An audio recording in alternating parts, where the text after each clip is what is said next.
বাংলাদেশ জাতীয় আইনজীবী মনোনীত অ্যাডভোকেট সরকার হুমায়ুন কবির মানর প্রধান প্যানেলের সভাপতি পদে আমরা প্যানেল দিয়েছি।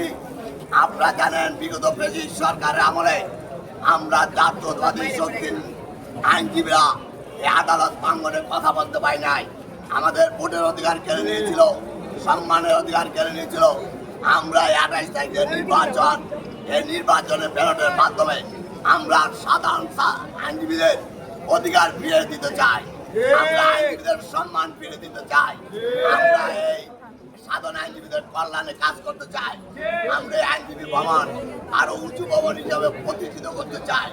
আমরা অতীতের যত গ্লানি আছে সকল গ্লানি বুঝে আমরা আমাদের বিএনপির ভারপ্রাপ্ত চেয়ারম্যান জনতা তারেক রহমান, আমাদের মহামাটি মানুষের নেত্রী বেগম খালেদা জিয়ার নির্দেশে আজকে 28শে আগস্টের নির্বাচন চ্যালেঞ্জিং নির্বাচন। এই নির্বাচনে একলে স্বাধীনতা বিরোধীরা থাকবে, নইলে আমরা স্বাধীনতা পক্ষের শক্তিরা থাকবো।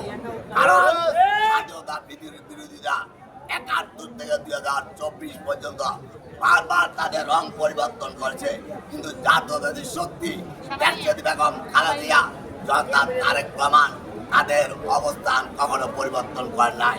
তারা আপসহীন ভাবে বাংলাদেশের মানুষের পক্ষে কথা বলেছে, স্বাধীনতার সার্বভৌমত্বের পক্ষে কথা বলেছে।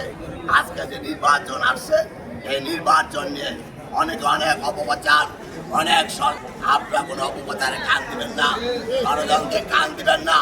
আমাদের একটি দায়িত্ব, আমরা যারা আইনজীবী আছি, আগামী 28 তারিখ সকাল থেকে সন্ধ্যা পর্যন্ত অ্যাডভোকেট সরকার হুমায়ুন কবির অ্যাডভোকেট আনোয়ার প্রধানের 36 দিন পদে আমরা পূর্ণাঙ্গ প্যানেলে ভোট দিয়ে জাতীয় আইনজীবী ফোরামের প্যানেলকে আমরা জয়যুক্ত করবো।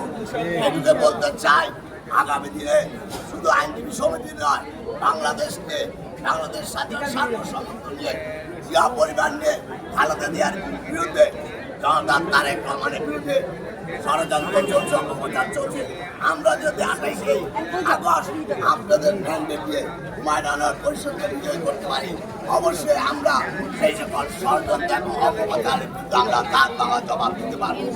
অবশ্যই সকল আইনজীবীকে আহ্বান করবো, আসুন আমরা অতীত খেলাধুলা তুলে গিয়ে সকল জ্ঞানের তুলে গিয়ে বেশি টেবিলের সুযোগ না দিয়ে আমরা সাধারণ আইনজীবীদের কল্যাণে এবং জাতীয়তাবাদী শক্তির কল্যাণে, বাংলাদেশ স্বাধীন সার্বভৌমত্ব রক্ষার কল্যাণে আমরা কাজ করি। এই কাজ করার জন্য আমরা প্রত্যেকে অ্যাডভোকেট সরকার হুমায়ুন হয়ে অ্যাডভোকেট আনোয়ার প্রধান হয় 36 পদের জন্য আমরা সকল আইনজীবীদের সাধারণ আইনজীবীদের ভোট প্রার্থনা করি।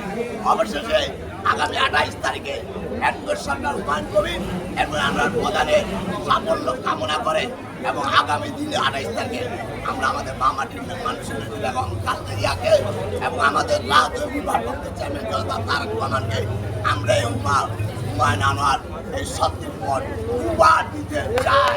সবাই আমরা সর্বাত্মক সহযোগিতা কামনা করে আমি আমার বক্তব্য শেষ করছি।